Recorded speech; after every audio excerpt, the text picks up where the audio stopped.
విష్ణుమూర్తి అవతారమైన ధన్వంతరి హిందూ పురాణాలలో దేవతల వైద్యుడేగాక ఆయుర్వేదానికి మూల పురుషుడని Narasapuram senior civil judge Ginjala Gangaraju పేర్కొన్నారు. రమణీయపేటలో అడబాల ట్రస్ట్ ఆధ్వర్యంలో ధన్వంతరి జయంతి ఘనంగా జరిగింది.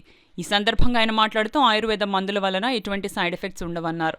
ప్రముఖ ఆయుర్వేద వైద్యులు డాక్టర్ రామ్జీ మాట్లాడుతూ క్షీరసాగరం అధనం నుండి అమృతంతో ధన్వంతరి ఉద్భవించారన్నారు. ఆరోగ్యానికి ఆయుష్కు అధిపతి ధన్వంతరి అని అన్నారు. ధనత్రయోదశి నాడు ధన్వంతరిని పూజించడం సాంప్రదాయం అన్నారు. స్వామిని పూజించడం వలన సంపద, ఆరోగ్యం, దీర్ఘాయుష్యు లభిస్తాయని అన్నారు. జీవితంలో ఎంత ఐశ్వర్యం ఉన్నా ఆరోగ్యం లేకపోతే ఏమీ తినలేరు, తాగలేరు అన్నారు. అందుకే ఐశ్వర్యంతో పాటు ఆరోగ్యాన్ని ప్రసాదించే దైవాలను పూజించడం హిందూ సాంప్రదాయాలలో ఒక భాగమని రామ్జీ తెలిపారు. తొలుతగా ధన్వంతరి చిత్రపటానికి పూజలు నిర్వహించారు. అనంతరం అడబాల రత్నప్రసాద్ ఆధ్వర్యంలో డాక్టర్ సూరి సర్వేశ్వరరావు, డాక్టర్ రామ్జీలను ఘనంగా సత్కరించారు. ఈ కార్యక్రమంలో న్యాయవాది యనమల రామం, కొల్లుబోయిన సూరిబాబు, నిమ్మకెళ్ల వెంకటేశ్వరరావు, రేలంగి బాపిరాజు, ప్రసాద్ రెడ్డి, రాజా, సత్యనారాయణ చౌదరి తదితరులు పాల్గొన్నారు. ప్రసాద్ గారు ప్రతి కార్యక్రమాన్ని కూడా ముందుండి అందరినీ కలిపి జయంతి ఉత్సవాలు నిర్వహించడం జరుగుతుంది. అది ఆయుర్వేదంలో నిష్ణాతులు డాక్టర్ గారు అందరూ కూడా ఆయుర్వేదం గురించి చక్కగా వివరించడం జరిగింది. మన పురాతన కాలం నుంచి మన భారతదేశం ఆయుర్వేద వైద్యానికి పెట్టిన పేరు. ఆయుర్వేదంలో ఏంటంటే సైడ్ ఎఫెక్ట్స్ ఉండవు, చక్కగా ట్రీట్మెంట్ అనేది నిజాయితీగా జరుగుతుంది. ఏ వైద్యానికి సంబంధించిన వైద్యాన్ని మూలిక వైద్యం చేయడం జరుగుతుంది. అది ఇంగ్లీష్ వచ్చేటప్పటికి, ఇంగ్లీష్ మెడిసిన్ వచ్చేటప్పటికి అంటే చాలా కెమికల్స్ కూడా యాడ్ చేయడం జరుగుతుంది. మెయిన్ దాంతో పాటు ఇక్కడ ఆయుర్వేదం అనేది మనకి ఎప్పటి నుంచి పురాతనం ఉంది.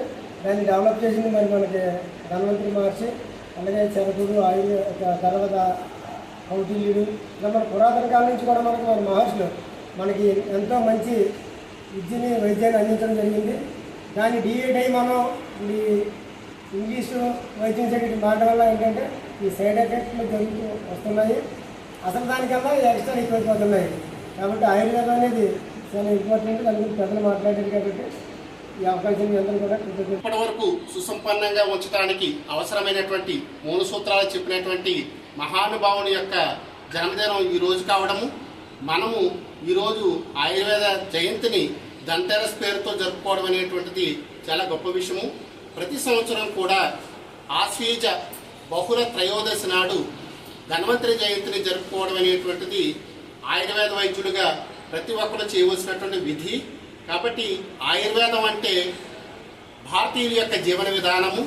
అలాగే ఆయుర్వేదం అంటే ఏ వ్యక్తి కూడా అనారోగ్యంతో అంటే శారీరకంగా కానీ, మానసికంగా కానీ, సంఘపరంగా కానీ ఎటువంటి ఇబ్బందులు లేకుండా వాళ్ళు నిండు నూరేళ్ళు కూడా ఆయుష్, ఆరోగ్యాన్ని అందివ్వాలనేటువంటి తపనతో పురాణ పురుషులైనటువంటి భగవాన్ ధన్వంతరి ఇచ్చినటువంటి సూత్రాలను పాటించినట్లయితే ప్రతి ఒక్కరు కూడా 100 సంవత్సరాలు బతుకుతారని మనం ఈరోజు ఆయన తలుచుకుంటూ నమామి ధన్వంతరి మాదిదేవం సురాసురైర్వందిత పాదపద్మం లోకే జరారు భయం మృత్యునాశం ధాతారమీశం వివిధ ఔషధీనాం.